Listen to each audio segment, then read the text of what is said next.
हरे कृष्णा। आप सभी का हमारे YouTube चैनल पर हार्दिक स्वागत है।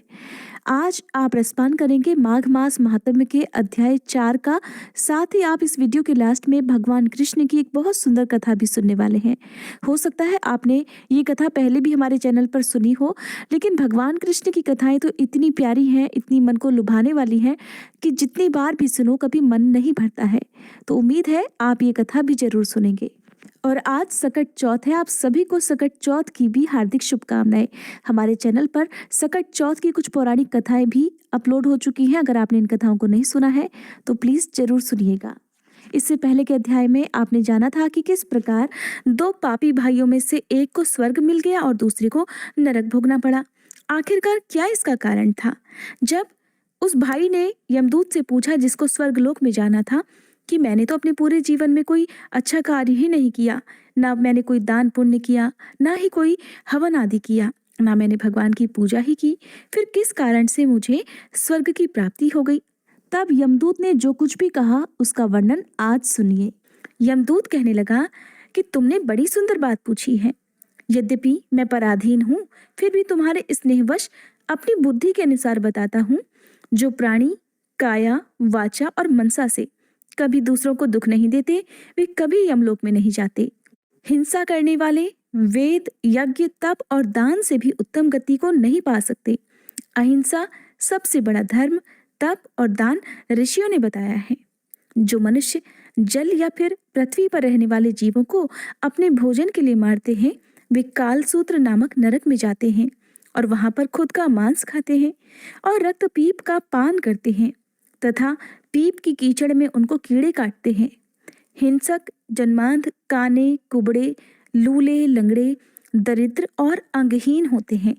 इस कारण इस लोक तथा परलोक में सुख की इच्छा रखने वाले को काया, वाचा तथा मन से दूसरों का द्रोह नहीं करना चाहिए। जो कभी हिंसा नहीं करते, जो दूसरों को कभी नहीं सताते, उन्हें किसी प्रकार का कोई भय नहीं होता। जिस तरह सीधी और टेढ़ी दोनों प्रकार की बहने वाली नदियां भी समुद्र में जाकर मिल जाती हैं, वैसे ही सभी धर्म अहिंसा में प्रवेश कर जाते हैं। ब्रह्मचारी, गृहस्थ, वानप्रस्थी या यति सभी अपने अपने धर्म का पालन करने और जितेंद्रिय रहने से ही ब्रह्मलोक को प्राप्त करते हैं। जो जलाशय आदि बनाते हैं और सदैव पांचों यज्ञ करते हैं, वे कभी नरक में नहीं जाते। जो इंद्रियों के वशीभूत नहीं होते और अपनी अपनी इंद्रियों को अपने वश में रखते हैं, वेदवादी और नित्य ही अग्नि अर्थात हवन आदि का पूजन करते हैं, वे निश्चित ही स्वर्ग को जाते हैं। ये तो भूमि में जो शूरवीर योद्धा मर जाते हैं, वे सूर्य लोक को प्राप्त हो जाते हैं। जो अनाथ, स्त्री, शरण में आए हुए तथा ब्राह्मणों की रक्षा करने के लिए अपने प्राण त्याग देते हैं, वे कभी स्वर्ग से नहीं लौटते। जो मनुष्य लूले, लंगड़े, वृद्ध, अनाथ या गरीबों का पालन करते हैं, उनकी सहायता करते हैं, वे भी स्वर्ग में जाते हैं। जो मनुष्य गौओं के लिए पानी का आश्रय करते हैं तथा कुएं, तालाब, बावड़ी आदि बनवाते हैं, वे सदा स्वर्ग में वास करते हैं। जैसे जैसे जीव इनमें पानी पीते हैं, वैसे ही उनका धर्म भी बढ़ता जाता है। जल से ही मनुष्य के प्राण हैं, इसलिए जो प्याऊ आदि लगवाते हैं या पानी का दान करते हैं, वे अक्षय स्वर्ग को प्राप्त होते हैं। बड़े बड़े यज्ञ भी वो फल नहीं देते जो अधिक छाया वाले वृक्ष मार्ग में लगाने से देते हैं। इसलिए जो मनुष्य वृक्ष रोपण करता है, छायादार पेड़ लगाता है, फलदार वृक्ष लगाता है, वो सदैव दानी और यज्ञ करने वाला होता है। जो अच्छे फल और अच्छी छाया वाले मार्ग के वृक्षों को काटता है, उसे हर हाल में नरक ही भोगना होता है। तुलसी का पौधा लगाने वाला और तुलसी का पौधा दान में देने वाला सब प्रकार के पापों से छूट जाता है। जिस घर में तुलसी वन है, वो घर तीर्थ के समान होता है और उस घर में कभी यमदूत नहीं जाते। तुलसी की सुगंध से पितरों का मन आनंदित हो जाता है और वे विमान में बैठकर फिर विष्णु लोक को जाते हैं। नर्मदा नदी का दर्शन, गंगा जी का स्नान और तुलसी दल का स्पर्श, ये सब बराबर बराबर पुण्य देने वाले हैं। हर एक द्वादशी को ब्रह्मा जी भी तुलसी जी का पूजन करते हैं। रत्न, सोना, फूल तथा मोती की माला के दान का भी इतना पुण्य नहीं मिलता जितना कि तुलसी की माला के दान का है। जो फल आम के 1000 और पीपल के 100 वृक्षों को लगाने से होता है, वो तुलसी के एक पौधे के लगाने से ही मिल जाता है। पुष्कर आदि तीर्थ, गंगा आदि नदी, वासुदेव आदि देवता सब ही तो तुलसी में वास करते हैं।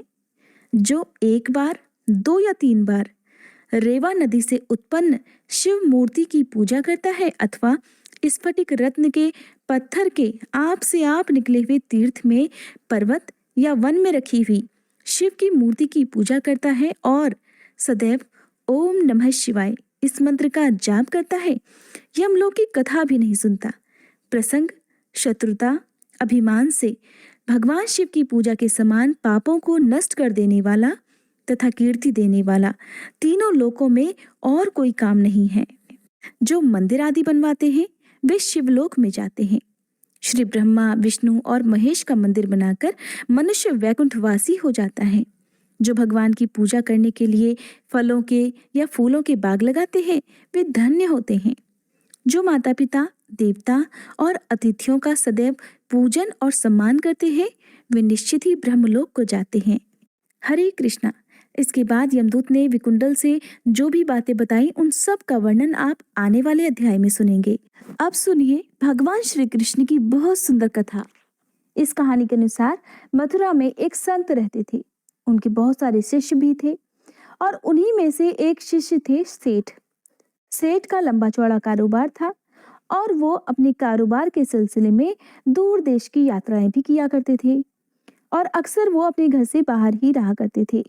एक बार वो अपने कारोबार के सिलसिले में कन्नौज गए।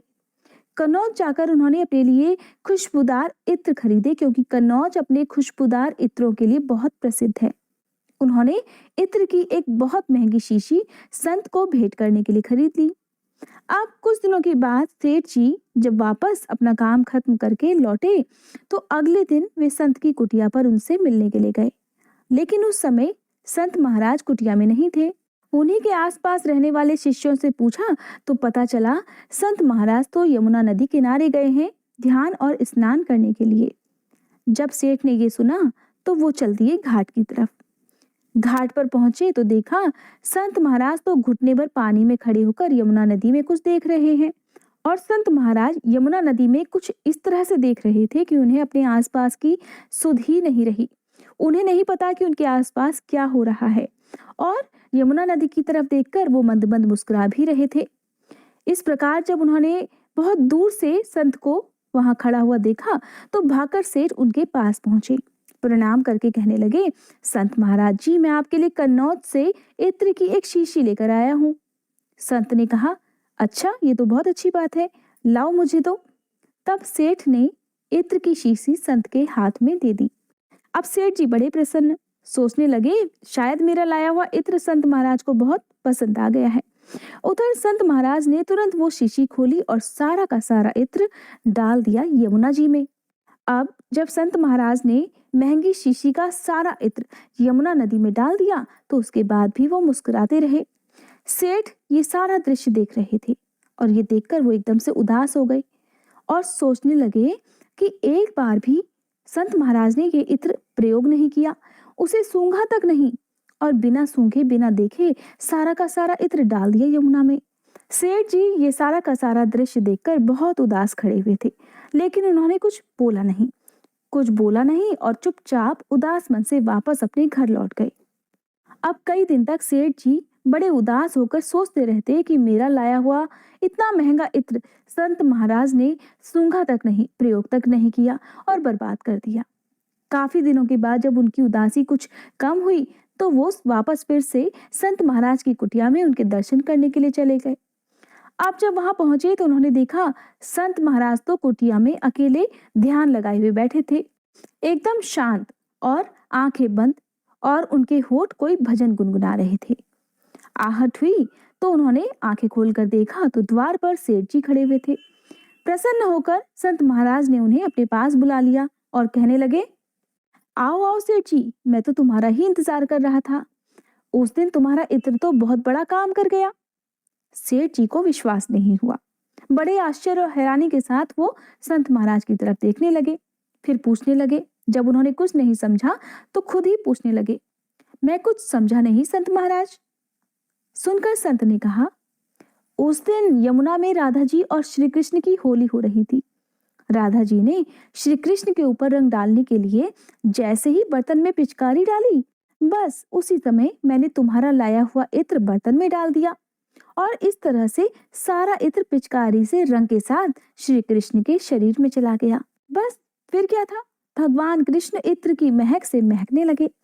तुम्हारे लाए हुए इत्र ने श्री कृष्ण और राधा रानी की होली में एक नया ही रंग भर दिया और तुम्हारे कारण ही मुझे भी श्री कृष्ण और राधा रानी की कृपा प्राप्त हो गई। सेठ जी चुपचाप बड़े हैरान परेशान और अपनी आंखें बड़ी बड़ी करके संत महाराज को देखते रहे। उनकी समझ में कुछ भी नहीं आ रहा था। यहाँ तक कि सेठ जी को तो संत महाराज की बातों पर विश्वास ही नहीं हुआ। उधर संत महाराज ने जब सेठ की आंखों में अविश्वास की झलक देखी तो कहने लगे, शायद सेठ जी तुम्हें मेरी बात पर विश्वास नहीं हो रहा, तो एक काम करो, जाओ और मथुरा के सभी श्री कृष्ण राधा के मंदिरों के दर्शन कर आओ, फिर कुछ कहना। सेठ जी मथुरा में स्थित सभी राधा रानी और भगवान कृष्ण के मंदिरों में गए।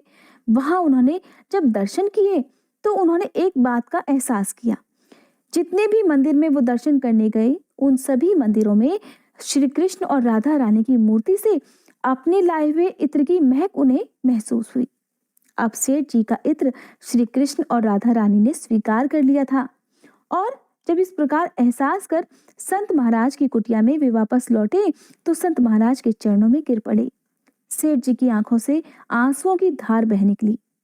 तब कहीं जाकर सेठ जी को संत जी की कही हुई बातों पर विश्वास हो पाया। तब उन्हें पता चला कि किस अधिकार से संत महाराज ने यमुना नदी में सारा का सारा महंगा इत्र डाल दिया था। सेठ जी की आंखों से आंसुओं को गिरते देखकर संत महाराज की आंखें भी अपने भगवान की याद में गीली होने लगी। इसलिए सदा याद रखना चाहिए कि संत महात्मा भले ही हमारे जैसे दिखते हों, लेकिन वे हर वक्त अपना ध्यान सिर्फ अपने भगवान में लगाए रखते हैं और हम जैसों को ये अधिकार तब प्राप्त होता है जब हम भक्ति की राह में आगे बढ़ते हैं या हमारे मन में अपने भगवान के प्रति श्रद्धा और विश्वास बढ़ जाता है। दूसरी तरफ संत महाराज का पूरा जीवन, पूरी दुनिया ही एकमात्र भगवान होते हैं, इसलिए हमें भगवान के साथ साथ संत महाराज का भी सम्मान करना चाहिए। आपको ये कथा कैसी लगी प्लीज कमेंट बॉक्स में जरूर बताइएगा।